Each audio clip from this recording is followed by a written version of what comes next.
shifted from the vernal equinox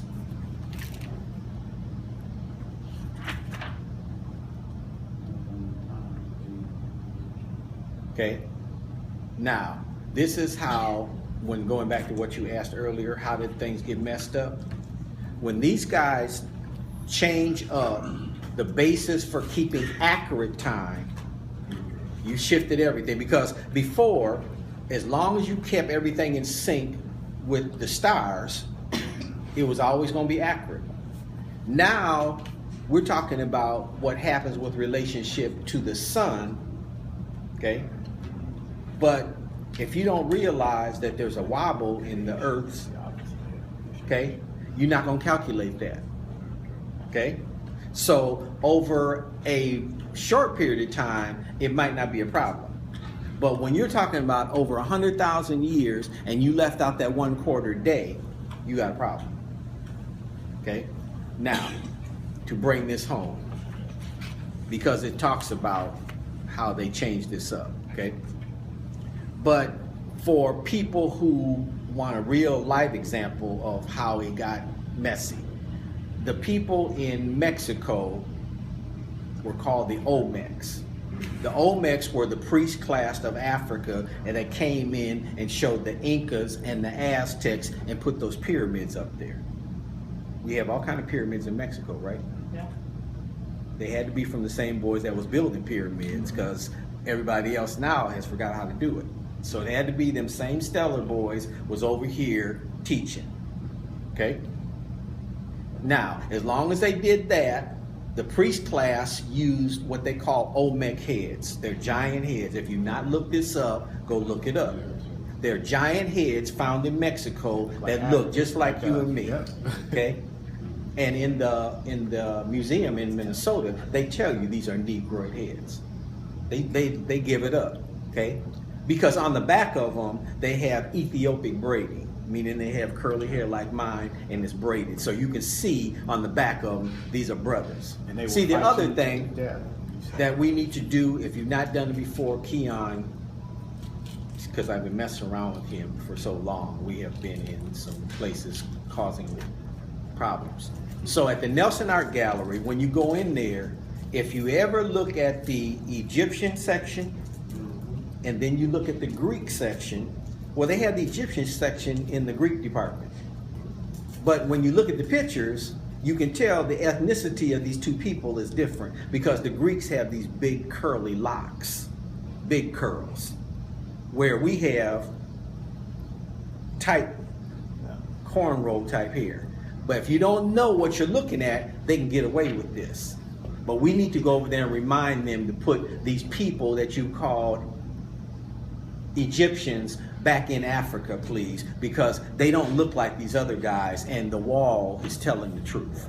And you also know that they've got a sign, like right when you walk in, and to your immediate right there on the door, they say that Egypt, that land was called the land of black because of the soil, and not because of black people. And then they said that the land further east was red land because of the sand, and not because of the Arabs. Can I have one? You know, so it's just a crazy.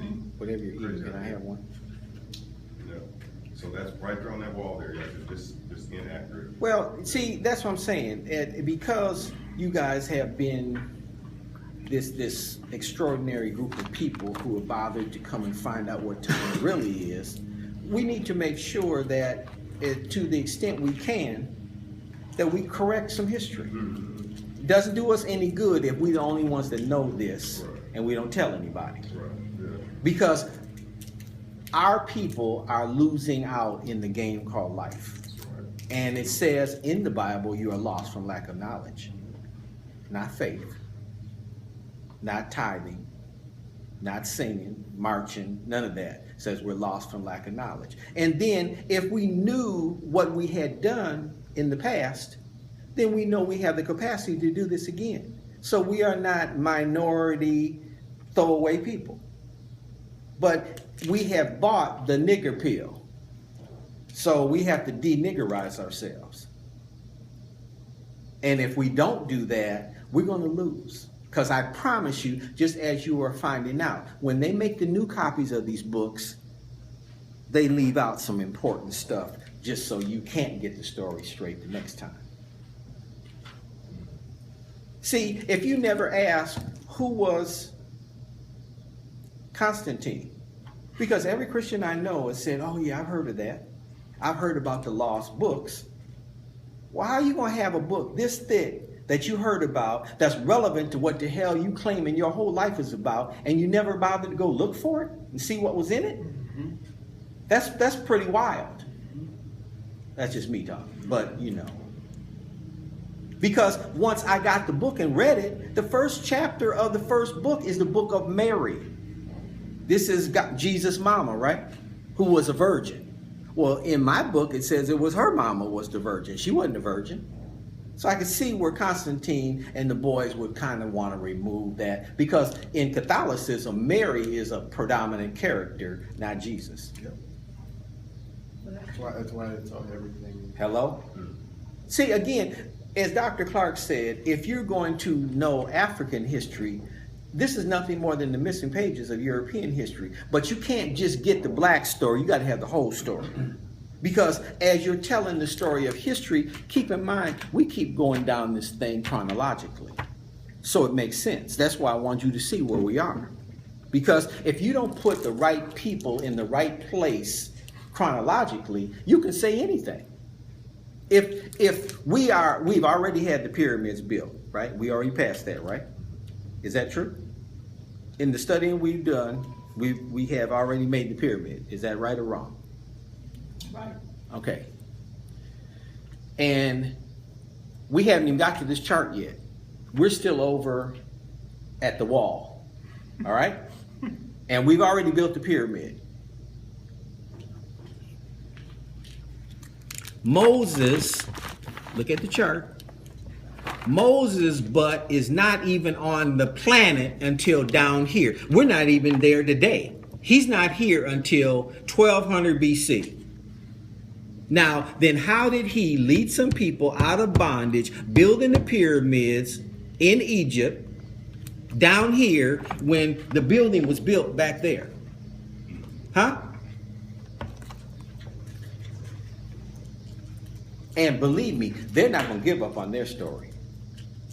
Okay, that gave them not only some land, gave them an army, nukes. Too much at stake. Hello. So it also made them special, didn't it? Mm-hmm. Aren't they the chosen people of God? Yeah. That's a hell of a move. At your expense. Get the money they make people going to see the Holy Land. But not only that, when the civil rights movement came through, who benefited from our labors? Before the civil rights movement, dogs, Jews, and black people were not allowed on Miami Beach. Now they own it and you can't go.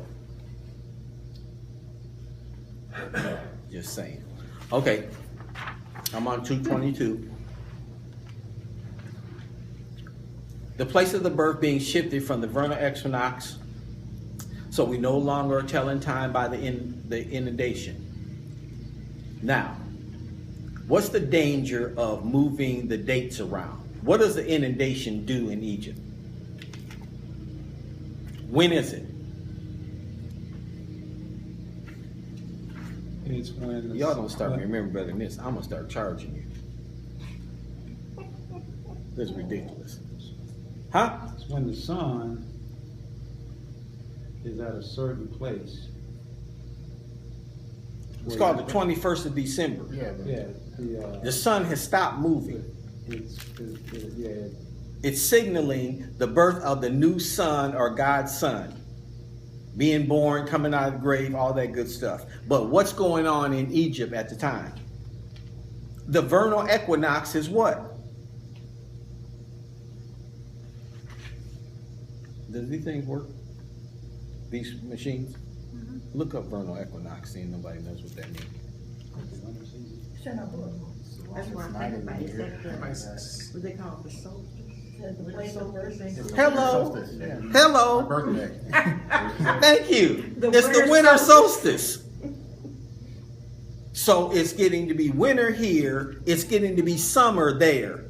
It's getting ready to be flooding. It's signaling, hey, the flood is coming.